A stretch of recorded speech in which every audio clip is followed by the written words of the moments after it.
Okay, so chapter 6 is all about the cell and the cell parts and how big the cell is and the types of cells and so on. So some basic generic things about cells in general is that all organisms are made up of cells.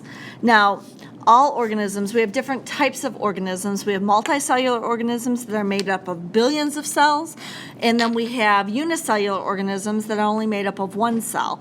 And so, but the all living things are made up of cells. And so therefore a cell is the simplest collection of matter that actually is considered alive. And cells are related by their descent from earlier cells. So one cell divides and forms two, and so on. And cells can differ from one another a lot, substantially, but also share common features. So we're going to see different types of cells, what's true about all cells, and then every cell is slightly different than one type of cell is slightly different than another type of cell. So for instance, in our bodies, a muscle cell is different than a cell in your eye, which is different than a skin cell, but yet they still have some similarities in common. So cells are microscopic. So we use microscopes to be able to see cells and look at them. So cells are usually too small to be seen by the naked eye. And I like this picture here because it shows you, here's the unaided eye, and this is based upon size here. So it goes from meters, so you can think of a meter stick, so you know what a meter is. And then we have centimeters. I'm just going to put over here 1 centimeter equals 10 to the negative 2 meters. All right, so a millimeter is 10 to the negative 3 meters. And then some other things that you may not have heard of is a micrometer. That's represented by us here, is 10 to the negative 3rd millimeters. So therefore, it would be 10 to the negative 6 meters. All right, so it's much smaller. And then we have a nanometer. You don't have to memorize these, but it's helpful to kind of get scale from it. So it's 10 to the negative 3 micrometers, or if we think of the meter stick, it's 10 to the negative 9 meters. All right, so 0.8 zeros and a 1. All right, so much smaller. So that gives you an idea of these units here that they're using: centimeters, millimeters, micrometers, and here we have nanometers. So you can see how much smaller these things are over here than these things over here. So unaided eye. So you can see here that we have humans, and sometimes we can see the length of a nerve cell or certain muscle cells, a chicken egg, all right, a frog egg. All of those can be seen with the naked eye. While they may be small, some of them, we can see them. Then a light microscope. A light microscope is the type of microscope that we use in school. And so it magnifies it and beams light up underneath it, and the light shines through the specimen, and you are able to see it that way. And so you can see most plant and animal cells. Oftentimes within the plant and animal cells, you can see the nucleus. We can see bacteria. Bacteria are much smaller, though, than the animal cells. So like underneath the microscope, an animal cell, underneath the light microscope, you might see it like this, and you'll see the dark nucleus and so on. And using that same power, looking at a bacteria, you might see something like this. Bacteria are much smaller than a eukaryotic cell, and you can't really see inside of it and see anything going on in there. All right, but you can see it with the microscope, and so oftentimes we can see some of the organelles, like a mitochondria, chloroplast, and things like that. So if this is a plant cell, you might be able to see the chloroplasts, all right, and so on. And then electron microscope. Electron microscopes, the thing about them is why they're called that is they use electrons. And so there's something called a scanning electron microscope and something that's called a transmission electron microscope. They both beam electrons at the sample that they're looking at. For this, you have to kill the organism to be able to see it. So it beams electrons in a scanning electron microscope. Let me show you a few pictures here from the textbook. Scanning electron microscope scans the surface and allows you to be able to see the surface. So this is like hair-like structures on the outside of a cell. So that would be what a scanning electron microscope does, and it gives you more three-dimensional pictures. And then this is the transmission electron microscope. It beams electrons through the sample, and therefore you can see kind of a cross-section of it. So it's not three-dimensional. So they both are used for different purposes, but allow you to see very, very small things. And so then there are other types of microscopes, ones you can dye and use fluorescent dyes and so on. There's all different kinds of different microscopes that are used for different things to be able to see these small specimens, all right? And so, so very, very small things, you need an electron microscope. And then you can see over here, not even in the electron microscope, is atoms and small molecules and so on. So let's look at the different types of cells. So 6.2, it says eukaryotic cells have internal membranes that compartmentalize their functions. So what does this mean? We're talking about organelles here. They have membrane-bound organelles that different things happen in. So you have a mitochondria where one thing happens in and it's different than what happens in the nucleus and so on. So the basic structural and functional unit of every organism is one of two types of cells, either a prokaryotic or a eukaryotic cell. And we're going to compare and contrast those two. Only organisms of the domains bacteria and archaea consist of prokaryotic cells. So what they do is, let me talk about these domains. And we'll talk more about them later on in the course, but I'm going to introduce them here. So all living things on Earth can be divided into three subcategories. And the three subcategories are based upon characteristics that all the organisms in that subcategory have in common and are different than the other subcategories. So we have bacteria. My light just turned off. All right, and then there's archaea. And then we have the third one is eukarya. So those are your three domains. And so these two domains right here, bacteria and archaea, both are prokaryotic cells, and we'll talk about what that means. So that's what it says here, prokaryotic cells.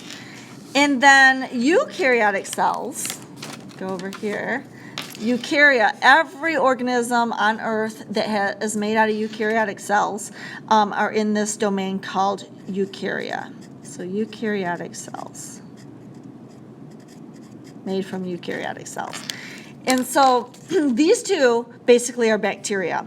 And so unicellular organisms, they found that not all bacteria are alike, so they divided them into two big categories here, bacteria and archaea. But these guys are really unicellular prokaryotic cells. And so they found that these guys live in extreme conditions, so they're called extremophiles. So these are bacteria that live in really hot temperatures and hot springs and so on, or really salty temperatures, or not salty conditions, I should say, not temperatures, and so on. So they have extreme conditions. So there's enough differences that they classify them into two different what are called domains. So there's three domains. We are underneath the domain eukarya. So protists are unicellular eukaryotic organisms. Let's write that here because I find that some people don't know what that is. Protists are unicellular eukaryotic organisms.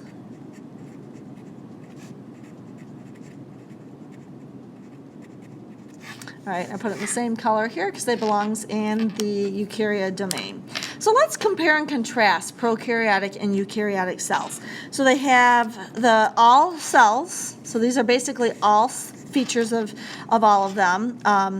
They have a plasma membrane, so both prokaryotic and eukaryotic cells. Plasma membrane is another way to say cell membrane. They have a semi-fluid substance called the cytosol. You can think of that as cytoplasm for this class. You can use those interchangeably. Chromosomes, so they're made of DNA and carry genes, and so all, whether or not it's prokaryotic or eukaryotic cells, they all have DNA. And the ribosomes, they all have ribosomes, and what do ribosomes do? They make proteins. They're the protein factory. So that's all of, no matter if you're prokaryotic or eukaryotic, they have those things in common. So let's fill out a compare and contrast of prokaryotic and eukaryotic cells. So prokaryotic cells, they have no nucleus. So we just went over the things that they do have. What they do not have is a nucleus. Eukaryotic cells, they have DNA in a nucleus that is bound by a membrane. And that membrane is called the nuclear envelope. I'll put in parentheses that what that means is it's a membrane around it. So separating the what's inside the nucleus from outside. All right. So so here, since they don't have a nucleus, the prokaryotic cells, their DNA is in an unbound region, meaning that there's no membrane, called the nucleoid.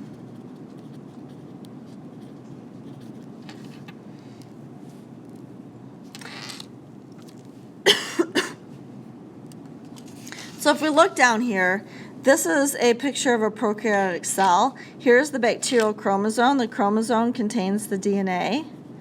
And so what you see here, this is supposed to be a little squiggly, that's their DNA. And that region in which it's found in is the nucleoid region. So it's not in an organelle inside the bacteria, because there's no organelles inside the bacteria. All right, so the DNA is just kind of floating around there in that special region. Now, eukaryotic cells have membrane-bound organelles.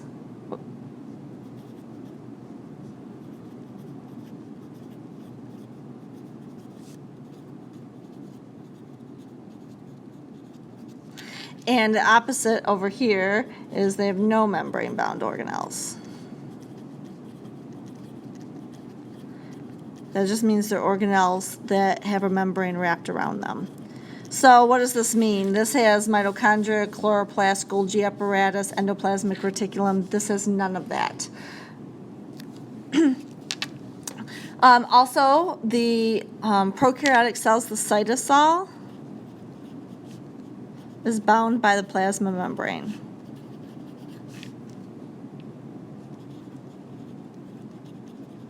It means the plasma membrane's keeping it all in, separating it from the outside of the cell. In a eukaryotic cell, the cytoplasm is in the region between the plasma membrane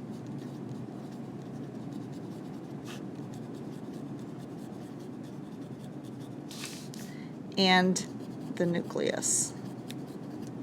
So what does that mean? Let's draw a picture here. Here is the cell. Here's the nucleus. So in here is where you're going to find the cytoplasm, between the nuclear envelope and the plasma membrane.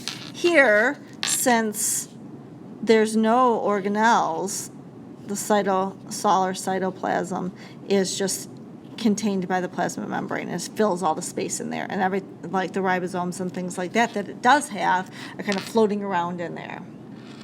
And one other thing about eukaryotic cells is that eukaryotic cells are in general, and we saw this in that previous picture, eukaryotic cells are in general larger than prokaryotic cells.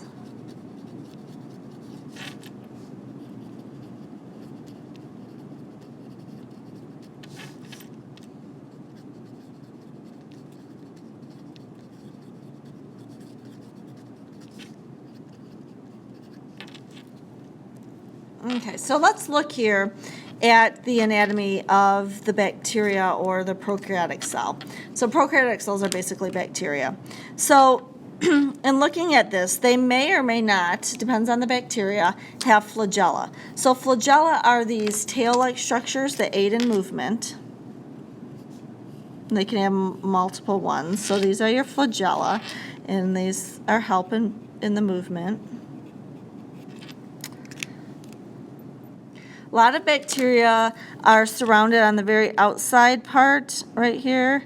If we go all the way around here by what's called a capsule. Whoops, this is the cross section of it.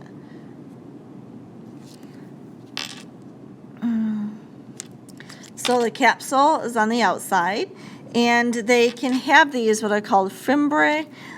They will learn later help in transferring genetic material from one bacteria cell to the next. So you have these guys here, these little structures there, and then right underneath the capsule you have they have a cell wall. So I'm gonna put that in green. So underneath the capsule, next layer is the cell wall. And then what's touching the cytoplasm, let's get a pink here is the plasma membrane. So right underneath that cell wall, you have a plasma membrane. And then you have the little dots inside. It's kind of hard to see. Let's put them in red here. There are little dots inside here like this. These guys, those little dots are your ribosomes, so in red here. And that's where proteins are made. So that's basically what the bacteria cell is. It does have the cytoplasm inside that everything like the ribosomes and the DNA are floating around in, but there's no organelles, no membrane-bound organelles. We just basically have the ribosome. And so what happens is they can basically make their own proteins. They have DNA, instructions to make proteins, and those instructions go to the ribosome, and the ribosome makes the proteins, and they're good to go. So let's look at one structure that's found in all cells, including the prokaryotic cell, and that is the plasma membrane. So the plasma membrane is a selective barrier that allows sufficient passage of oxygen, nutrients, and waste to service the volume of every single cell. So what does it mean to be selective? And that means it only allows certain things to move into and out of the cell. So here we have a cell down here. And so this is part of the cell. Let me see what you're looking at here. This is the inside of the cell. This is the outside of the cell. And this is a TEM, that means transmission electron microscope picture of the cell. So that means it was taken with one of those electron microscopes that beams the electrons through the sample, and so you don't see it three-dimensional, you see a cross-section of it. So we're looking at just the surface or this plasma membrane. So when we look at this is like the rest of the cell right here, like this. And so you're looking at a slice of the plasma membrane or cell membrane. So now what we have here is a lipid bilayer, right? And so here's your lipid bilayer, and remember what they're made out of are phospholipids. And remember from chapter 5 that phospholipids are made up of a head region. So these are the heads right here in pink, the heads, each one, and then there are the tails that are coming off of that. So then we see the tails coming off here.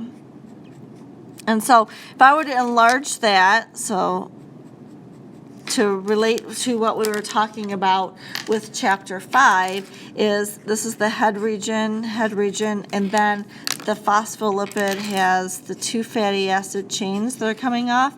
And the fatty acid chain are the hydrophobic parts. So in orange, that's the hydrophobic parts, and then the hydrophilic or polar heads are the hydrophilic region. And so when we're looking at this, we can relate that to these guys also. And so these guys are proteins that are embedded in the membrane. And so the proteins also have hydrophobic and hydrophilic parts. So when you think about it being a protein, let me get a dark enough marker here where you can see this protein here looks like just like a blob, but going back to chapter 5, remember it's really a chain of amino acids, you know, with the the alpha helix and the beta pleated sheets and so on, and it's this chain of amino acids that's giving it its shape. So when we're looking at the hydrophobic region and the hydrophilic region, really, you get red here. I'm going to put from right here to right here, and right here to right here, and right here to right here. All right, where the heads, whoops, that's supposed to be right here.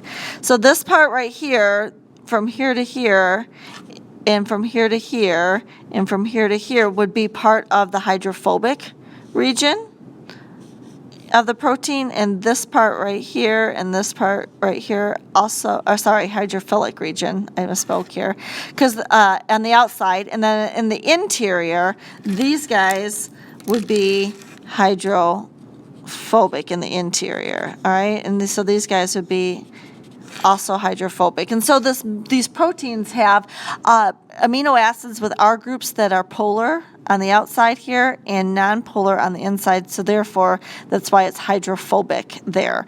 And so remember that all the hydrophilic regions are towards the outside of the cell or the inside of the cell, because there's water-based cytoplasm inside the cell, water-based extracellular fluid on the outside of the cell, so therefore the hydrophilic regions are attracted to the water.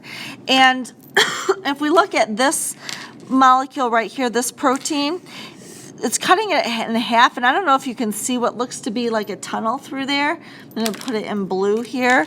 So this right here, this tunnel right here, if I were to take this and let's just enlarge that so you can see. So you have this big protein. So this is your protein embedded in the membrane, and you have your phospholipid bilayer and so on. And so what this is showing you is that there's this tunnel, all right? So when we look at this, this picture is kind of hard to see. So from here to here and from here to here, this part in between is hydrophobic. And this part right here, from here to here, is, I'll just put hydrophilic, and from here to here, hydrophilic. So that means that this part of the protein is hydrophilic, and so that means the R groups of the amino acids are hydrophilic, and these guys are hydrophobic. So that's what this picture was showing you. Now I wanted to show you this tunnel that I put here in blue. So this tunnel right here, we're going to see that this tunnel is how things can get into and out of the cell. So certain wastes and certain nutrients have to go through through these tunnels here. And so oftentimes these tunnels, since most of the interior of the lipid bilayer is hydrophobic, these tunnels are often in the middle here in the interior hydrophilic, to allow molecules to go through. And we'll build on that later. Certain molecules to go through that tunnel and get through that hydrophobic interior.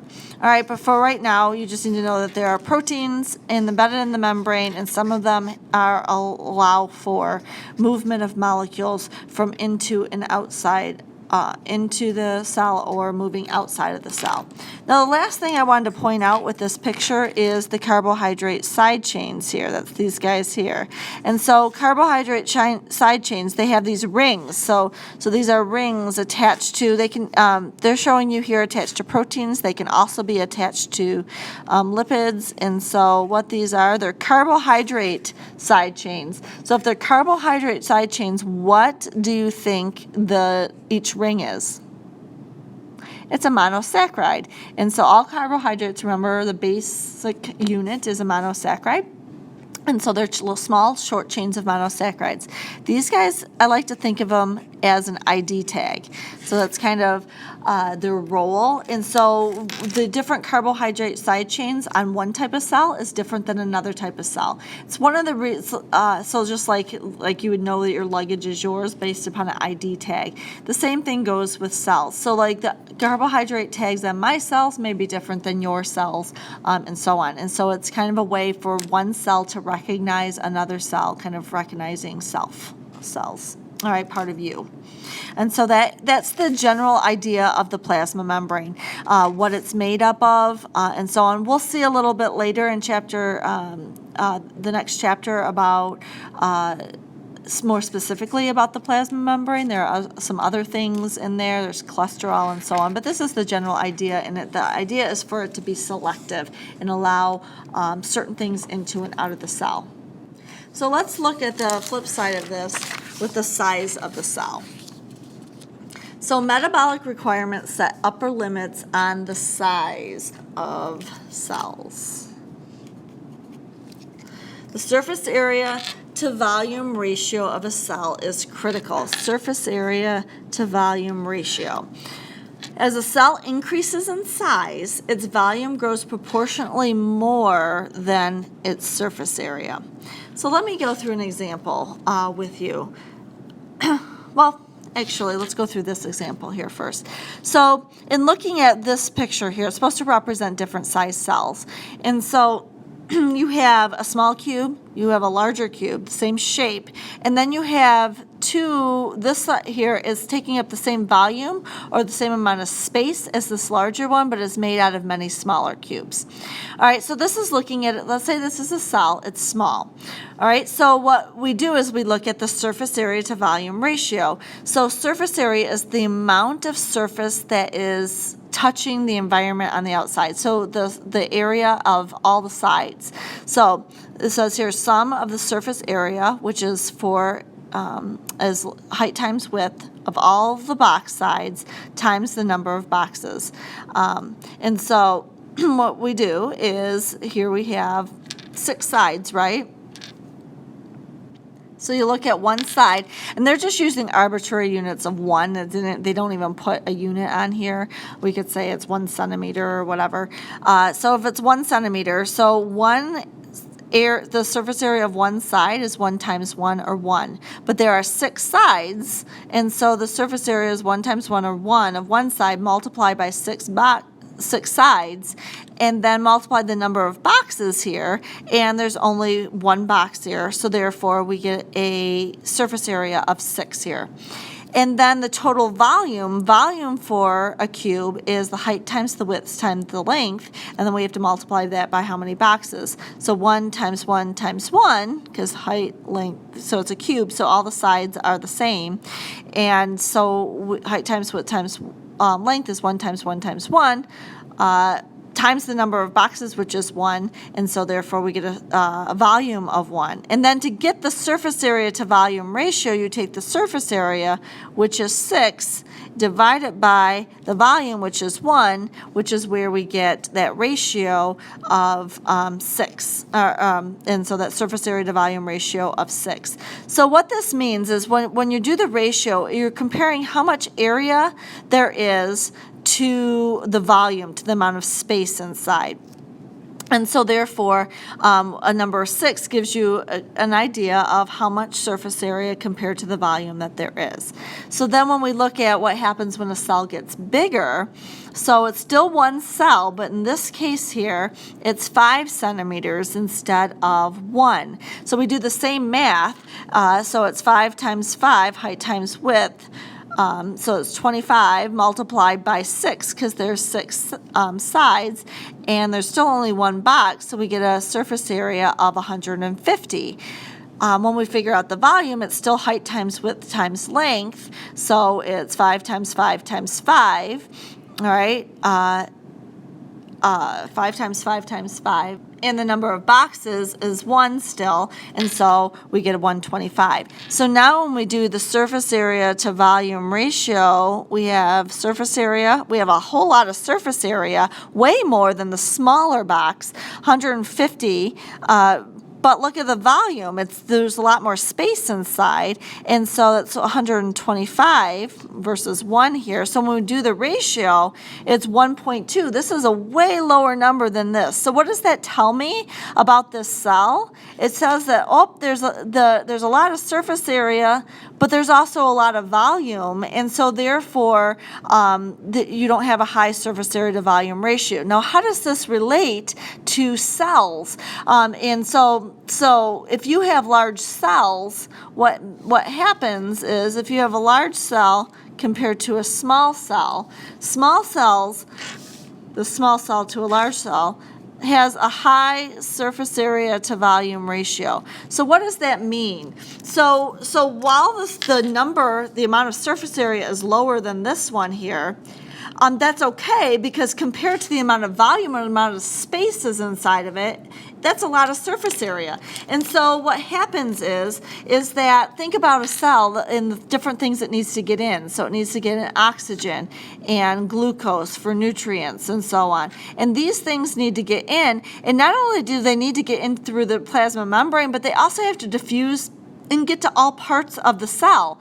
And so same thing with the glucose here. And so what happens is that why the ratio is important is because the amount of surface area itself is not helpful to know, but if you compare that surface area to the amount of volume, then we can see that while the cell has a surface area of 6, the volume's pretty small, so therefore what does that mean? It means it can take in lots of stuff, and that stuff can diffuse and get to all parts of the cell fairly quickly, and therefore it can get where it needs to be fairly quickly. So there's a lot of surface area compared to the volume, and that's what you want for a lot of diffusion or movement of good molecules in, and we also want to get things out, waste out. So in comparing to the larger cell would still need to get all those good things in, oxygen, glucose, and so on. And while it has a lot of surface area, 150, let's say, there's also a lot of volume. So the surface area is almost equal to the volume, so therefore there's a lot of space that these molecules need to diffuse through to get to the very center and all the parts of the cell. And that process is going to take a lot longer and so on for that diffusion movement of those molecules to get to all the parts of the cell.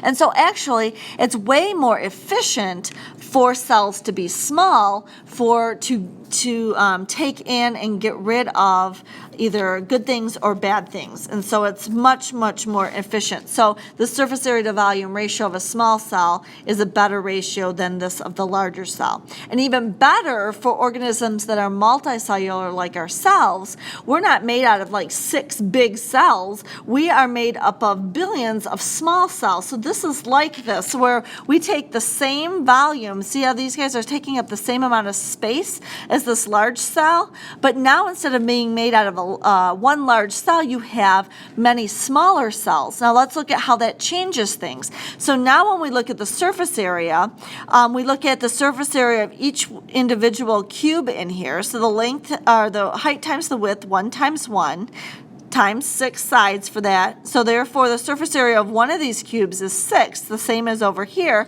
But how many of those boxes do you have? You have a lot of them. If we look at the sides here, it's 5 by 5, so there's 25 here, and there's how many rows? There's 5 of those, so 5 times 25 is 125 boxes.